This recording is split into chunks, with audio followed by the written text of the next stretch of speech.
What is a Calvinist? You may know someone who describes himself as a 5-point Calvinist or a 4-point Calvinist. Personally, I'm a 3.5-point Calvinist. But what is this Calvinism that Christians talk about?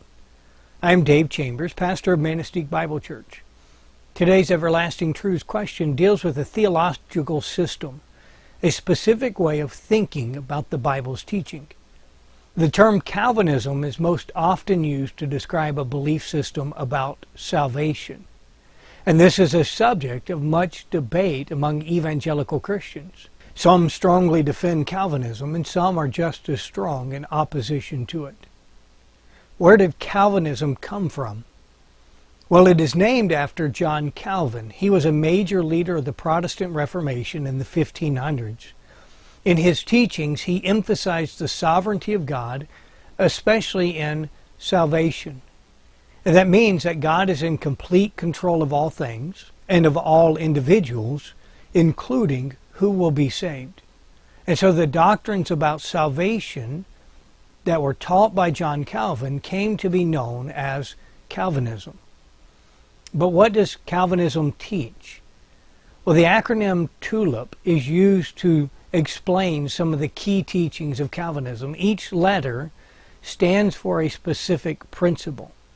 Now, these principles are not the entirety of Calvinism's teachings, but they do form a nice summary of the system. The T in TULIP stands for total depravity and total inability. And this is the teaching that all humanity is guilty of sin. Every person is entirely corrupted by sin. The total in total depravity does not mean that everyone is as sinful as possible or that people do not do good things. Rather, total depravity means that our nature is totally infected by sin. So everything we do, even good things, is tainted by sin. And because we are corrupted by sin, we are totally unable to save ourselves. Nothing man can do can take away his sin, because all of his efforts are already stained with sin. Many strict Calvinists also believe that man is totally unable to believe the gospel, that God has to first do a supernatural work in the heart of the person before the individual can respond by faith to the message of salvation. The U in TULIP stands for unconditional election. This is the teaching that God has chosen what specific individuals will be saved. And God made the choice of who He would save before He created anything. And these ones God chose to save are the ones in whom He will do the supernatural work, enabling them to believe the gospel. This is called unconditional election because God chooses the individuals for salvation based entirely upon His own will. God does not choose who will be saved based on anything the person will do, any personal qualities they possess, any faith they might have, or any other personal advantage. Election is based on nothing but God's own choice. Some Calvinists also believe that God not only chose who would be saved, He also predetermined that certain people would not be saved. He determined they would suffer eternal condemnation. Now, not all Calvinists believe that second part of unconditional election, but that is the belief held by John Calvin and by many famous Calvinists throughout history. The L in TULIP stands for limited atonement. And some also call this particular redemption. Others call it actual atonement. But this is the teaching that when Jesus died on the cross, He had specific people in mind who He would save. Now, Jesus' death is enough to cover the sin of all people, but it is only applied to those that He unconditionally elected.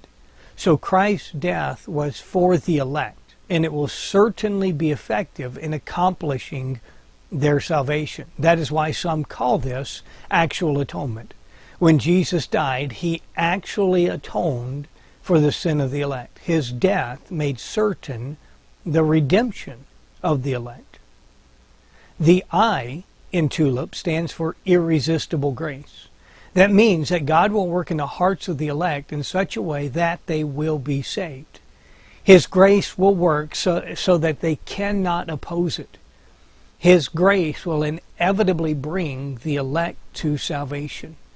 So those that God elected are those for whom Christ died, and they are the ones who will be saved. It is through God's irresistible grace that never fails to apply His salvation to them.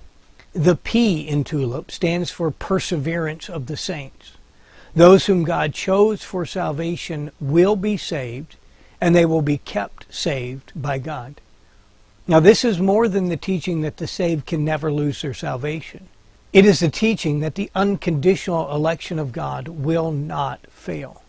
All those He elected and all those for whom Christ died will absolutely be brought into heaven. They will also persevere in the faith. They will not abandon the faith because God chose them to be saved, and His grace is irresistibly working in them so that they can never abandon the faith they have professed. This system of theology, this Calvinism, is just one of the ways of thinking about salvation.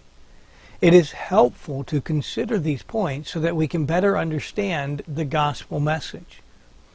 I don't believe all the points of Calvinism are biblical, but I do think that Calvinism brings out some necessary points about salvation that we are wise to consider. For example, Calvinism confronts our modern thinking that imagines all people are basically good and they can achieve forgiveness by doing more good than bad.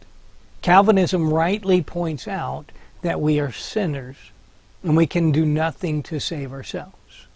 Calvinism also confronts our modern thinking that imagines man is in complete control of his own destiny. Calvinism rightly teaches that God is absolutely sovereign. Now, man does have the legitimate ability to receive or reject salvation, but God is still in complete control of all events and of all people, so that nothing happens outside God's control. And that is humbling. That's humbling to any who would imagine that we can decide our own fates. And it is comforting to us to know that the good, loving, and wise God is in control of all things. Thank you for watching. If you have more questions, you can search everlastingtruths.com to find the answer to hundreds of questions. You can also click the Ask the Pastor link to submit your questions.